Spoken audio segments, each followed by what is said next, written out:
Some of us went public on the last podcast regarding their opinions on the next Canadian head coach and should the passport have any kind of factor. And certain people have rubbed certain viewers and listeners the wrong way. I thought it was a pretty balanced conversation overall, but we've got some comments here, right? It's like a little quick combination to the chin. Can you guys read them though in the manner that they're delivered? Yeah, a little bit of embellishment. Well, this one I'll read out was actually it's a good comment. I mean, respect to at Peak Too Soon. I love that, by the way. My love life. We've all been there before. That's my bedroom experience. Peeking through the blinds of the neighbors, more like. All right, here we go. What a load of horse shit. We've had a pile of Canadian managers. Our current manager, though interim, is Canadian. We are interviewing 3 more. If we are able to attract a candidate who has significant experience managing at the top of the game, we should just ignore them because they're not Canadian. The comment about Kevin Blue looking out for Americans because he went to Stanford is just absolutely moronic, full stop. If that motivated him at all, do you think he would have come at all to work for an organization in as dire a state as a CSA? This screams people being cut out of the process, whinging about it. Had a good laugh about the badges comment from Craig as well. They're pushing those because we need to have more formality in the training and development of coaches, not because getting a license automatically entitles you to a job in Canada soccer. Sweet Jesus, we're all dumber having listened to this. That's great. Who was this again? Peak Too Soon. I love Peak Too Soon. No, it's well written. Yeah, I love that we get these arguments. It's good. I'll continue this one on the other side. Fully agree with Jimmy on just about everything he said again about Canadian coaching. If the national team wasn't at the level that it currently is, plus Copa and World Cup right around the corner, I would be fully on board with a Canadian like Simoniotis, cutting his national coaching chops with Canada.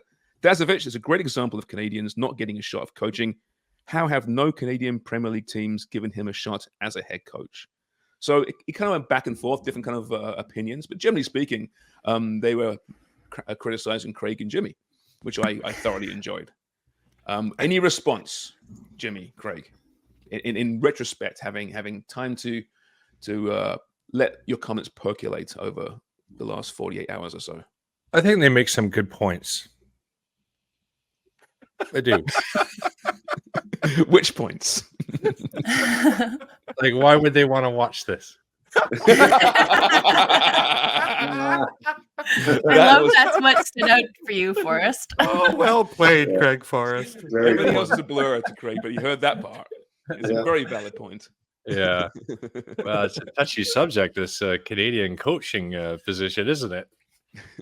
All I say is I would rather not have an American just because they are a rival in so many ways. It's not that I don't like the coaches that they talk about. It's just that, no, I'm done. It doesn't sit well with me. The rest of it, whoever they pick, good on them. And it's down to the association. It's really down to the job of Blue and the president of the Canadian Soccer Association to make the decision on who the coach is.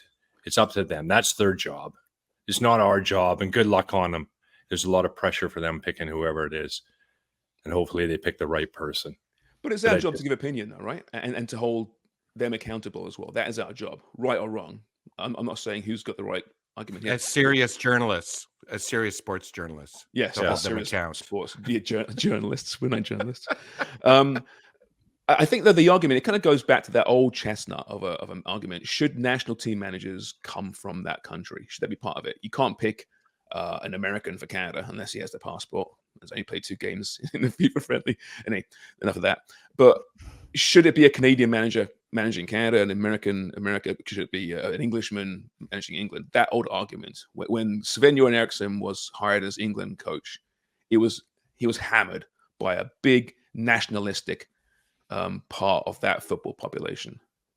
And same with Capello. Must be an Englishman. Even though at the time, the argument was he's way more qualified than any English manager, which, again, there's way more qualified English managers than Canadian managers to choose from. They went through it as well. Exactly. And So there's always talk about other nations as well, like one in our confederation, Mexico. They have foreign managers, South American managers, one after another. And I know, like the great Hugo Sanchez, Mexican player, he's always been pushing, like, why don't we have Mexican coaches coaching our national team? We have the ability, we have the quality, and we have the qualified players and coaches to be able to do this. So why don't they? So we're not the only nation that's talking about this sort of thing. Yeah. But it's funny when you think about it, though, right? Because as a player, you have to be a citizen to play for that country. But as a coach, you can coach anywhere. You can come from anywhere. Yeah. Can I just add there? I think it's less about wanting a Canadian to coach the Canadian men's national team or the women's team, and being beholden to that or tied to that and having your blinders on and thinking that's the only solution. I don't think it's about that. I think it's, if you look at the Canadian soccer landscape, how nascent it is, if you compare it to other cultures across the world, I think it's more about giving our own talent a chance. It's not about saying we should be insular and just hire Canadians for the sake of hiring Canadians. It's just ensuring that the homegrown talent, in as much as you want to promote it in CPL and develop that pipeline, and MLS, making sure that Canadians get a crack on those rosters, and Project 8 coming, making sure we're developing Canadians. It's part of that same narrative from a coaching standpoint, right? About building the ecosystem. But we're not going to be obtuse about it. Like, it's just making sure that they get a fair crack at it, just like all these other people do, you know, without a bias because they are Canadians. Just ensuring that the playing field is level. And you look at candidates, you look at experience, you look at playing experience, you look at coaching experience, where they've come from, have they coached club, have they coached internationally, and then making sure that it's weighted properly, that there's not a mark against your name because you're Canadian. I just think it's important to be clear about that it's not because we're feeling hard done by, because we're not within the process. Like, fuck right off. It's not about that. We're here. We're not as reporters. We're not journalists. Yes, we're alumni. We're ex-players, people who've been in the media space. We're just giving opinions. And it's an informed opinion because we do have experience playing and coaching and doing other things within the game. So if you don't like it, that's fine. But we're not harping on the Canadian aspect of it because we don't want to consider other candidates because they come from a different milieu, they come from a different culture, they come from a different country. It's not about that. It's just making sure Canadians have a fair shake. You are bang on. And Except Craig. The other thing who doesn't want an American. But the other thing is too, Dubs. When we talk about Canadians getting opportunities, with your licensing, if you get an A license, if you get a pro license, that is to coach at a pro level. You don't get your A license to go coach youth. So if you are our national organization that provides A licenses, it's to give you that license so that you can coach at a high level, a professional level. So that's where we're saying these Canadians that get that A license or that pro license, they should be having opportunities in their own country to coach at that level. That's what it's there for. You don't give them an A license and then say, oh, sorry, we don't have an opportunity now. Go down there because we're bringing in foreigners. That's what we're saying. That's a good point. I've heard this from a pretty high-ranking person within Canada Soccer, and their opinion was, listen, it's all very well going outside Canada to find a coach, but that candidate better blow the socks off every other candidate. Must be a surefire. This guy or this girl, this woman is qualified 100%, will take this team to the next level. Why do we get someone that still has question marks beside their name and ignoring a potential Canadian candidate? Bobby Staminiottis, we keep mentioning him, right, as probably the best Canadian candidate, right? Dominant in CPL, grew his brand through academy football, knows some of the star players on the Canadian national team who respect him, right? He's pretty much as close to bang on as you'll find in Canada right now, I think. So these names being associated with the job from the States or from wherever, be it Karanka, be it Marsh, be it Vanny, okay, all good football people with relative success, but none of them are hitting a home run here on the managerial search. That's the frustrating part. And that goes back, Craig, to footballers, right? And the old argument back in England, it's all very well signing a foreigner, but you better be better than the domestic player. The problem has been in the Premier League for so many years is that you bring in these average Europeans or average world players who aren't that much better than a domestic-based player. But they're getting the job. They got the sexy name. They get the opportunity. That's the problem. Yeah, it is. There's also the issue of homegrown players or English players being more expensive. You're trying to buy somebody from a lower division and it might cost you more money than it would do going onto the continent and picking up a European-based player. Not the case here with the coaches, though, right? Unless Bobby is asking for $6 million a year, right? I don't think he is. Yeah. I'm pretty sure that if you go for a Jesse Marsh or someone with top league experience, they're gonna be asking for a lot more money than a Canadian-based coach, I would think. That is true. It is. Anyway, we love the comments on YouTube. We love the comments on social media. Please keep them coming. You criticize us, that's fine. If you have a compelling case to disarm us, which I think all of those people did. They did. Bring them on. This is about building a football community in this country around Footy Prime. And whether you love us or hate us, we welcome you. So please come on over. Make sure you subscribe and like to our YouTube channel. We put clips up there several times a week. We're going to be growing that element as well. So please do it. Shall we move on to something more positive? Not that can't be positive. It can be positive, right? How about Ipswich Town? Well, yep. I was thinking about that, but not yet. But if you want to host the show, Craig, go right ahead. You wanted something positive, so I was like, No, I've got it written down here. 100% we'll get to Ipswich, but we got a guest waiting for us, right? And it's based around the Canadian Championship, which continues tonight. Atletico against Valor, Forge against York United. We have Wanderers Saint Laurent, which is apparently in Quebec. Saint Laurent. Saint Laurent. Oh, surprise! I fucked that up. How did you say it? How did Saint you Laurent. He said Saint Laurent. Saint No, Laurent? I said Saint Laurent, didn't I? Saint Laurent. San? I'm pretty sure I said San. I thought I got the Laurent part wrong. Anyway, we're not talking about that one. All right. Before you mock me any further, Pacific of the CPL taking on, as we mentioned before, TSS Rovers of League One BC. Now, our guest today is a founding owner of TSS Rovers. He was a head coach last year as they went through the Canadian Championship and a famous win, of course, against Valor. His name's Will Cromack. Will, welcome to Footy Prime. Your first time on, right? Yeah, first time. Thanks for having us. Appreciate it, man.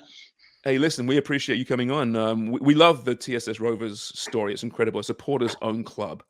Some big moments. You've been around, I guess, in League One since, I think, 2021, right? But prior to that, you were in the was it the developmental league? Forgive me. Yeah, we were in the wrong. PDL, USL. We were riding the buses. We did it all. Rent minivans, buy the Chipotle for 20. Do everything that we needed to do to try and give an opportunity to BC players. And then League One was an awesome development to have more players involved throughout the province, and then the access obviously to cups like the Canadian Championships, amazing for development of football in our country. So that's where we are now.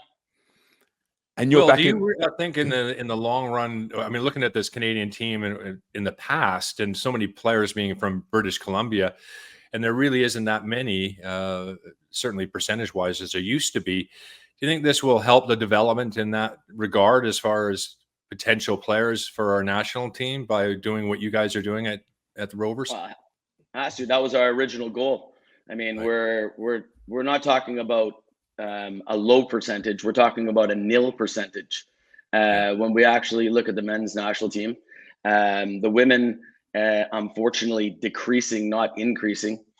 So yeah, it's a massive problem. And if you're a Canadian football fan, you can't really have one province deciding that they don't want to participate and send in players to the national team. That's not going to do us any good. So I mean, when we first started, it was like, listen, there's a gap.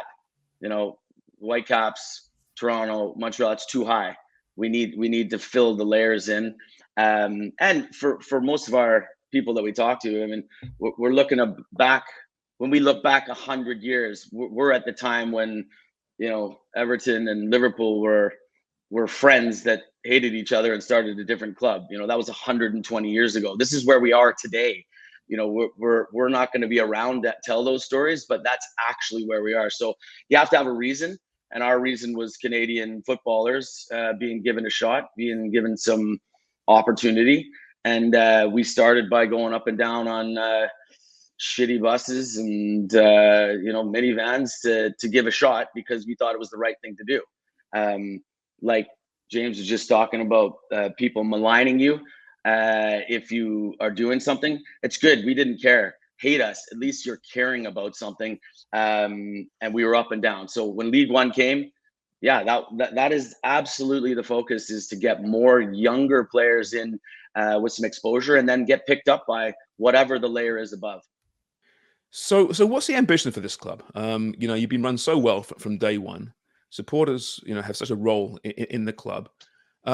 You're playing a CPL team for the second year in a row. You can play with these guys. Clearly, last year you proved that. Yep. Pacific's a good team. We know that. You operate out of Swangard. What is the ambition for this club? If you look 10 years down the line, 15 years down the line, where is TSS Rovers?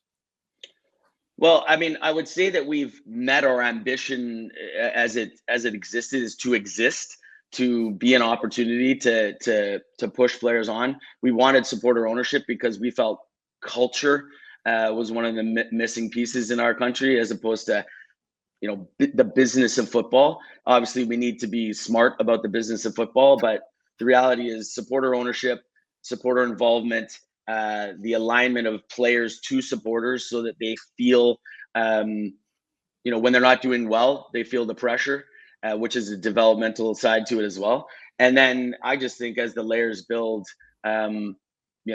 we will then allow supporters, will obviously have a voice in it, to do what might be possible, which is potentially CPL, or potentially just continue on as a feeder to that layer. Existing is our main priority, and then doing things that we think are in the best interest of football always. So not the best interest of our pocket, obviously, since we just pay to do this, but to actually continue on with the best interest of football is our main priority. Will, you're talking about existing as being an accomplishment, which it should be, especially supporter owned. It's great. I hope we see more of that across the country. But you guys gain entry into the Canadian Championships because Victoria Highlanders drop out. So do you think opportunity and accessibility to League One as a level is an issue in this country? I think anything where you cannot be sustainable in an easy manner, and let's be honest, football isn't exactly around the world. You're not taking it on to make billions. You'd buy a storage unit and just rent those out if you wanted to make money. So in my opinion, it is hard. It's difficult. The more aligned it is to CSB, CPL, the better it is for exposure. But there has to be ways and mechanisms that the higher levels of soccer, like they do in other countries, allow the sustainability to be easier. In my opinion, CSA or Canadian soccer, the MLS layers, the CPL level needs to help out the League One, especially if they get into competitions like this. Is the League One model the best model, do you think, for Canada right now? We see in BC, Ontario, Quebec. It's going to expand as well, I imagine, beyond that. Is it right now the best solution? Yeah, I mean, it's the only solution right now. If I was to go back even 5 years, I might even consider, particularly in the women's side, that League One became or becomes slowly and incrementally the top division, and then build in the promotion relegation. Sometimes you might think everybody's going a bit too fast. That's when you start to leak out of the bottom of the bucket from a business perspective. I also not always sure that we have enough players to really manage a quality that we want to watch. Obviously, we're talking about Rovers in some cases, and we proved there is some quality. And I think everybody else who's gone out and played has showed they're on their teams, whether it's Simcoe or Vaughan or whatever, they're showing there's some quality on their club. Whether they can put 18 or 22 out remains to be seen. But I think as I get older, I'm more of a fan of incrementally building things and doing it right, so that teams like Victoria Highlanders don't just pull the plug because they can't manage it anymore. And you have to commend them for the amount of time they've put into all the different layers that have been in existence, because they've done it out of their own pocket and for their own community. So I don't want teams like that going missing. You're going to have some here and there, because that's the life of business and football. But I think League One is the right route if we continue to support it in the right manner and don't just expand for the sake of expanding, which, lots of people do. They just want to go bigger because that's a North American way. I love the whole promotion relegation model as well, which has been introduced this year. I mean, we argue about that a lot as football fans in this country. Would it work? Will it not work? And I think at certain levels it can work. And this might be the level where it can work. Beyond League One, maybe you can squeeze CPL in there one day, but obviously MLS won't happen. Do you see it, though, becoming a bigger thing in Canada? Well, I mean, maybe I'm just opinionated about it, but I believe without wholesale promotion relegation, you haven't got an entirely football ecosystem, because promotion relegation is actually what keeps everybody interested. We care about the Stanley Cup. Do we care about game 22? MLB, do we care about game, 122? So there are some people, but it is the ecosystem, and the differentiating factor in our sport, the sport we love, is promotion relegation. And having all of the leagues, teams aligned in a proper pyramid is actually what needs to happen. It could be the differentiator between us and the States, because the States just build another league when they're upset with the one league they have. So, and that doesn't always hurt them, but at the end of the day, it doesn't align them to FIFA in a not that we're talking about a really gracious organization in FIFA, but an alignment of your pyramid is what actually helps over the long haul, and it aligns the money, to be honest. It keeps everything flowing and moving properly, so that the CSA, we can have proper national teams, we can have where we look for players, et cetera, et cetera. So, I mean, you guys know that well. You talk about football all day. You've got people on here who've been in the English pro pyramid, and that's the dream. All right. Well, to tonight's game, there must be a sense of belief with Rovers, given what happened last year. I mean, it's a huge challenge. We know that. It's going to be exciting as hell to watch. But what is the belief compared to last year before you play Valor? Well, I mean, you got 11 guys that have to go out there, and the more of the guys that we can put on who have the experience of either having played in the CPL, been in academies, the MLS academies, and also had that moment or two, that's the game. And then it's really about getting through the first 15 odd minutes to kind of build that belief again. Not as long to prepare this year. I would say, though, that the organization as a whole, particularly from the supporters section, think that anything's possible now. And you guys get the comments in the chat boxes. We're going to beat Real Madrid. We got this. Everything's totally possible. So I think the belief of the players and the coaching staff is a bit more humble, a bit more, it's a good team. Pacific are not a poor organization by any stretch of the imagination. But yes, they're going to walk in the park not fearing that they have to play the game, excited to play it, and probably play it in 5-minute increments to just make sure they get through and then see what happens. Is this a feeling of a bit of a cup final for the club and for the players? Is this how they go into it? Because this is a massive 100%. moment. Yeah, 100%. It's opportunity. I mean, the only thing about, we just talked about League One as a whole. That's an opportunity. You scored 20 goals in that league. Someone's picking you up. You have a moment on national TV against a former champion of the league. It's early doors in this league, but it's an opportunity. And if you don't take it like that as a player, you're missing something. This is your moment.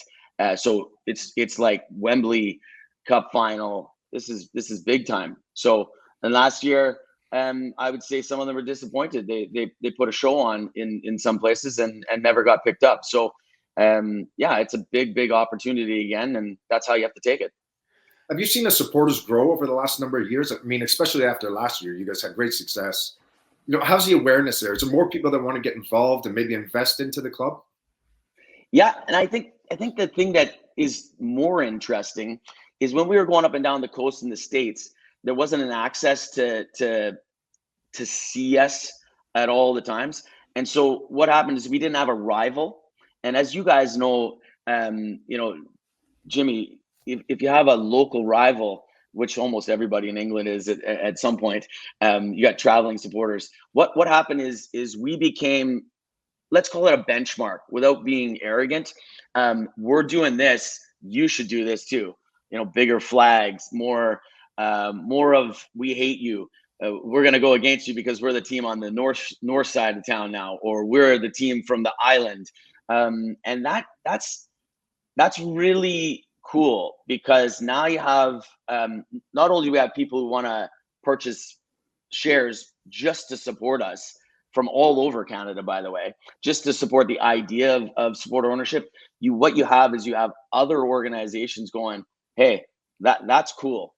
We're going to start with our 3 guys, and then we're going to add 3 more women, and then they're going to add their sisters and their brothers, and they're starting to build. I mean, I think one of our proudest moments from an ownership is quietly watching supporters banter with each other and then drink each other's beer, which helped make the club some money during the game when we went on an away trip. That's a weird and cool factor that's coming out. And yeah, people are buying shares or asking to buy shares again now that we're back in the Canadian Championship. So there's a business ramification to it, like there would be for any club that's making it into a top end tier to play against. You mentioned how it's can be a showcase for these players too, right? A good performance on this level, 100%. Who knows what doors open. But how do you keep a player's feet on the ground? You're a team, right? You can't be making it about yourself, but there must be a real temptation for some players to say, hey, here's my chance. I'm going to make this about me.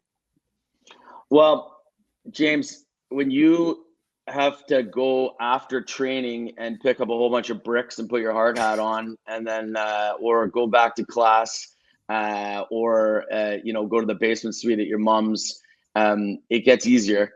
What's hard sometimes is getting them to training, because they have jobs and they have life and they have to sustain their lives. There's a distinction when you coach at a CPL level or up there. We paid you a contract. You might not show up as the best version of yourself, but we still have to pay you, and we have to demand that. When you have an opportunity like this, though, you take one less shift. You are a little broker. You are riding on a car with $5 of gas and hoping that the boys like me pay the per diem on the ferry to buy a decent meal. So there's a whole bunch of that, and that does make you pretty humble. And also, you're not in that layer. It's easy. You're not in that layer. There's a reason. So if you don't think that they've seen the reason why you deserve to be picked, then show it tonight. It's like being on a podcast, isn't it, fellas? I was going to say the same way.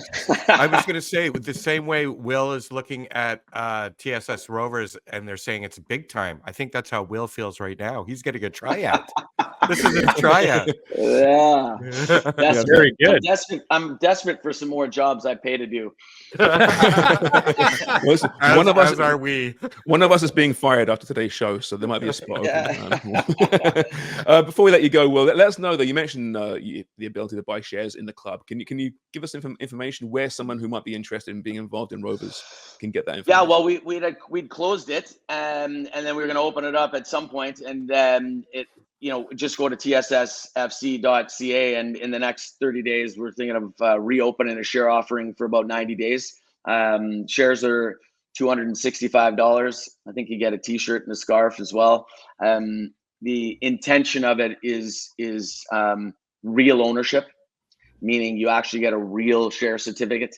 It's a proper business. It's not a B level, C level. You have a vote. It's a supporters trust model, meaning the supporters vote who would sit on the board.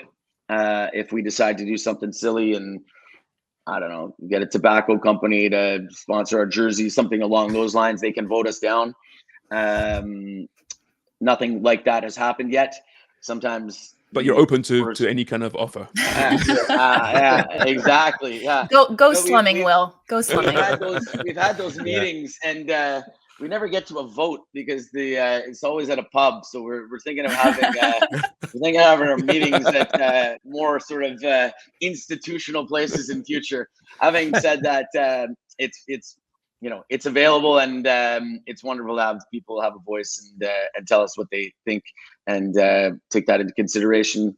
Very much similar to the comments you were making about the podcast before I got on. Hey, listen, just to make it very clear to anyone listening, we are very open to any tobacco sponsorship.